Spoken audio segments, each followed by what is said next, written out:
sis. Hello, sis Twin. Happy birthday. I miss you. I miss YT too. Kaya lang, pasensya na kasi naging busy na ako. Ang dami kong responsibility sa aming sector. Pero andito pa rin ako. Andito ka pa rin. Ayan, being a true friend. Ayan. Basta, happy birthday. Wish ko sa'yo na maging successful ka pa rin sa YT, sa lahat ng dreams mo, sana ma-achieve mo sa buhay mo. And, always be happy lang. Always be happy. Nakikita kita rin sa Facebook, sa live mo. Kaya lang, yun lang, wala lang talaga rin akong time.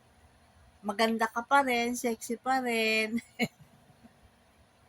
Basta pagka na ako rito sa matapos ko yung aking busiest time, ayan, balik ulit ako, andyan ako manggugulo sa iyong live.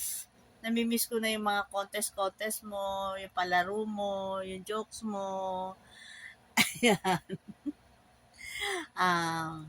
Hopefully, ah, makabalik din. Hindi naman na yung as gano'n ka-active sa YT, makabalik din ako sa pagiging followers mo sa iyong live. Ayan, happiest birthday. Ayun nga, always be happy and always with God. Happy birthday. Love you, friend. Bye.